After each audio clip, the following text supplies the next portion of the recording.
This is the story of Andy Dufresne, a banker from a prominent bank. He's sentenced to life in prison for the murder of his wife and her lover. After the sentencing, he's sent to Shawshank Redemption, a prison from which no one has ever escaped. Life inside Shawshank is tough. Many prisoners spend their entire lives there. For Andy, the world outside was vastly different from the harsh reality of prison life. The rules are strict, and any mistake or attempt to escape is met with brutal punishment. For a long time, Andy keeps to himself. Then, he meets a fellow prisoner named Red. Red's known for being able to get almost anything from outside. He spent 20 years in Shawshank. Andy asks Red for a rock hammer and a large poster of an actress. Red, a bit skeptical, asks if Andy plans to tunnel out. Andy simply replies that you'll understand when he gets the hammer. Red warns Andy about 3 other prisoners who have their eyes on him. Andy says he's not gay, but Red tells him that won't matter to them. At Andy's request, Red orders the hammer. When Red sees it, he thinks it would take 600 years to dig a tunnel with it. Andy, however, is into carving rocks. He gets the hammer and starts using it to carve stones. Then the inevitable happens. The 3 prisoners who've been watching Andy attack him. The abuse continues for 2 years. Andy never complains. He endures the beatings in silence. One day, some prisoners are chosen to work on the prison roof, including Red and Andy. The guard in charge, Hadley, is frustrated. He says his brother made $30,000 using his name, but he'll lose it all to taxes. Andy, overhearing, approaches Hadley. He asks if Hadley trusts his wife. Hadley gets angry and pushes Andy to the edge of the roof. Before anything happens, Andy explains a legal loophole. The government allows people to gift their wives up to $60,000 without paying taxes. He offers to handle the paperwork for Hadley for free if he can get his friends 3 beers each. The next day, Andy's friends are on the roof enjoying their beers.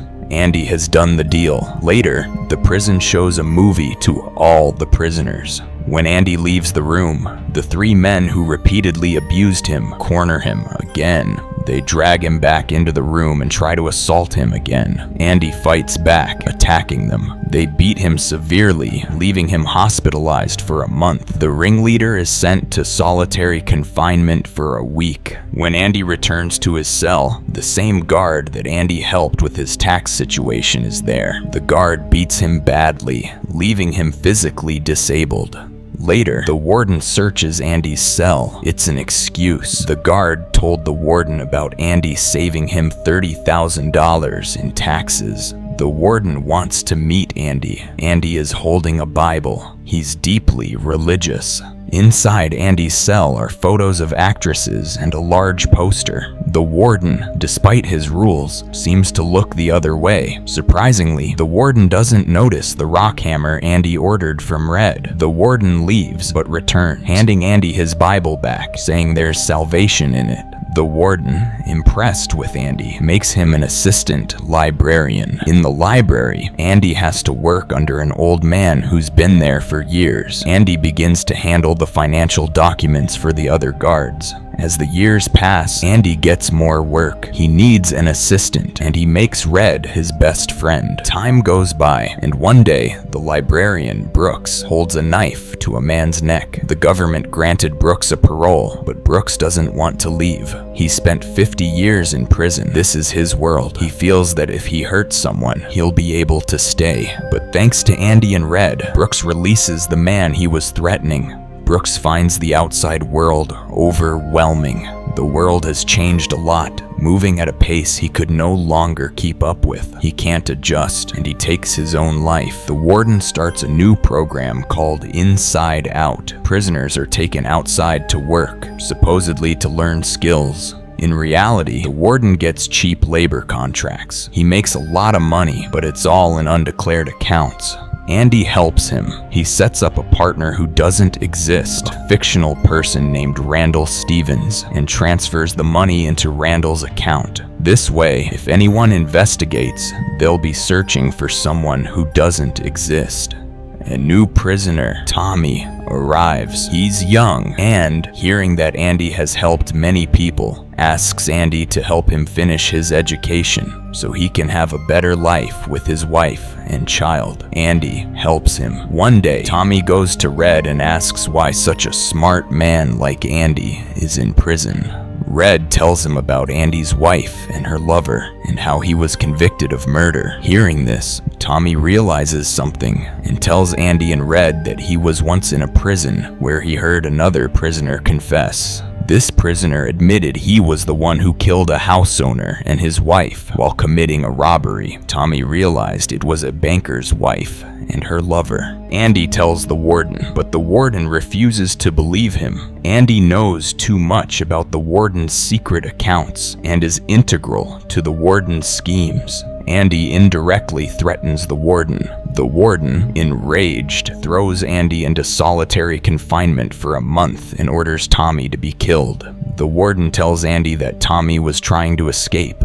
Andy knows the warden is lying and says he'll never do his work again. The warden extends his sentence, and Andy spends 2 months in solitary. When Andy gets out, Red asks if he'll ever leave prison. Andy tells Red that he plans to go to Zihuatanejo, a beautiful coastal town in Mexico. He says he'll open a restaurant there, fix boats, and fish with friends. Red is troubled, telling Andy that hope is a dangerous thing. He must face reality. Andy asks Red to promise something. He says there's a big field in Buxton with a large tree and a stone wall. Near the wall is a black stone with something buried beneath it. He asks Red to find it if he ever gets out. Red asks what's behind the stone. Andy says he has to go there to find out.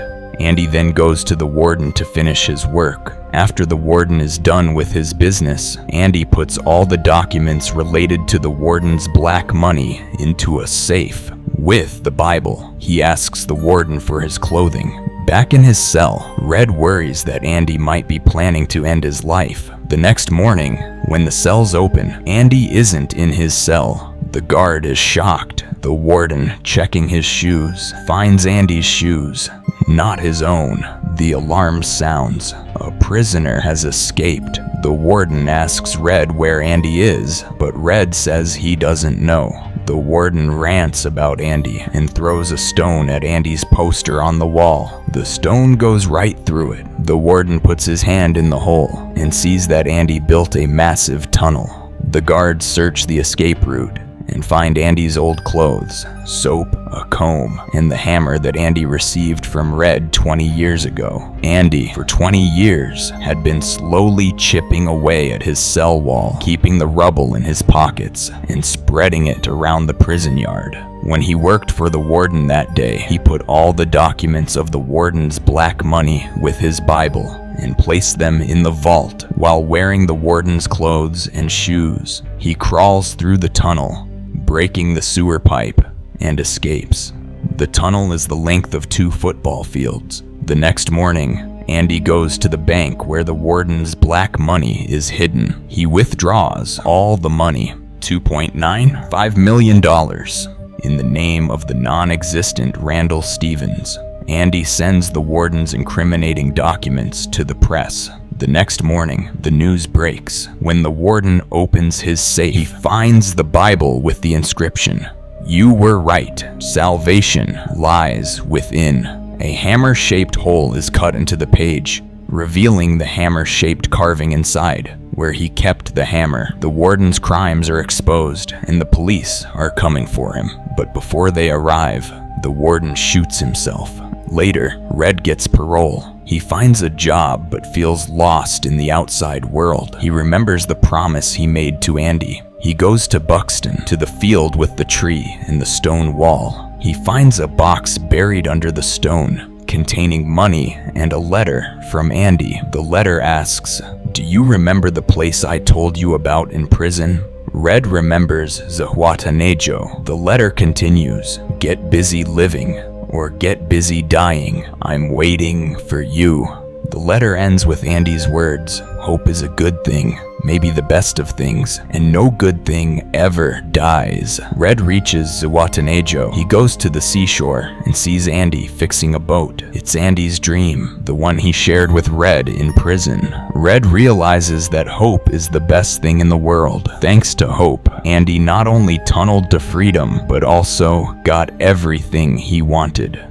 This film is one of the highest rated movies on IMDb. It was released in 1994 with a budget of $25 million and earned $59 million at the box office. Hope you enjoyed the story.